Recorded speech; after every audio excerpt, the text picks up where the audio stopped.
Hello everyone, my name is Jamin. Thanks so much for visiting my channel. In this video, I'm working with an MSI GF63 8RD laptop. I'm going to show you how to get inside, access your fan, your heatsink assembly, your CPU.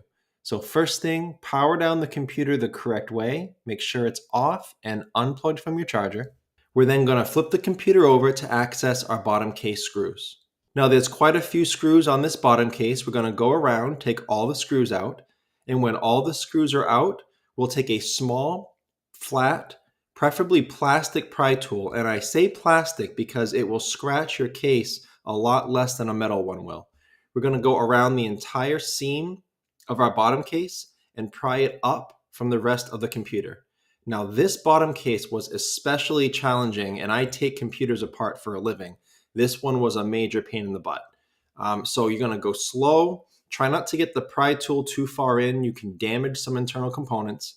Keep it on the edge, slow but firm, and pry the bottom case up. One of the especially difficult parts that you may encounter is to the rear of the computer, prying it up. This is a view of the rear, and you'll see here you have to pry it up right here along this seam that goes over your vent, over the HDMI, and then sinks down a little lower and continues on. So that's going to be especially challenging. You're going to want to pry these two components apart from each other. And then once you get it fairly loose, you're going to want to flip the computer over, open your screen a little bit, and go at it from this side because that guard needs to come off. So after you pry that off, then you come in here and you actually remove it from on top of the palm rest. After you've removed it, you can close your top lid, you can close your screen, and it looks like this.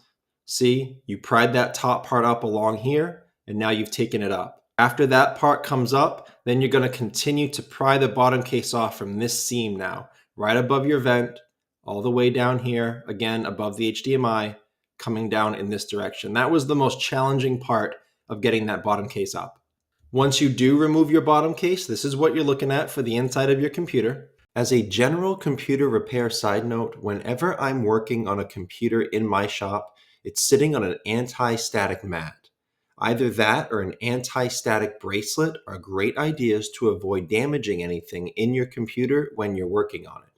If you would like help with any tools or supplies for your computer project, as well as any replacement or upgrade parts for this specific model computer, I will have a link above, also below in the description, and it will be a list of all the tools and replacement parts I use for this computer. As a last word of caution, before I touch anything in a computer, I always either remove or at least unplug my battery.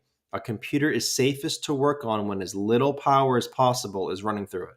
So just to flip the computer over so we can see it a little better, this is your battery down here, and it plugs into the motherboard right here. So as with any cables or wires in a computer, try to avoid pulling on the wires themselves. Try just to manipulate the plug if at all possible. Sometimes these wires can pop right out of the plug and you can damage them. So there's a little grip right there in the center. You can put a pry tool on that and gently push it down, push this plug out. However, sometimes, as in the case of this computer, that didn't get me all the force that I needed. So I did have to remove the battery, hold on to the wires, grip that plug as much as I could with my fingers, and then do a combination of gently pulling on this and then pushing with a pry tool in that middle. And that's how I got that plug out. So your fan is right here. Your heatsink assembly goes from these two vents and goes down over your CPU and GPU areas. To get your fan off, you have these three screws right here. And the fan plugs into the motherboard right here. So as mentioned earlier, be very careful with these wires. Do not pull on them. They can easily come out of that plug. Use your fingernails or a pry tool, or in this case, maybe a pair of pliers, because this plugs directly up and off of the motherboard, and you'll be able to pull that out safely. You can also see that the fan itself can disassemble with these 4 black screws. That can be helpful if you're here to really clean out your fan. To get the heatsink up, you would do these 3 screws here over the CPU area, these 4 screws here over the GPU area. Now, as a side note, whenever you are removing this heatsink, whenever you are exposing this thermal paste to air, you do need to reapply it. Exposing thermal paste to air compromises its ability to function the way that it should, and it should be reapplied. I will have below in the description a video tutorial showing you how you can clean out a fan by disassembling it, and also how to reapply the correct amount of thermal paste after cleaning all the old stuff off. You do not want to put new paste on top of old paste. And when you're putting it down, you do not want to put down too much thermal paste.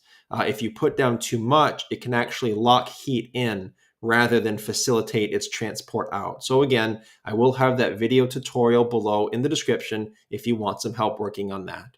But that's the end of this video, how to get inside the GF63 8RD and access your fan heatsink assembly.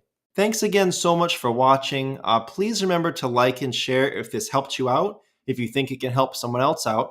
And feel free to subscribe if you enjoy DIY computer content like this, or if you just want to keep me on hand to answer any of your future computer questions. I do try to answer all questions throughout my channel at least a couple times a day. Also, feel free to check out the related links section below in the description. From time to time, I do try to add things in there that I think will help you with your general computer life, make it more productive, more enjoyable. So thanks again for watching, everyone. I look forward to seeing you on my next video.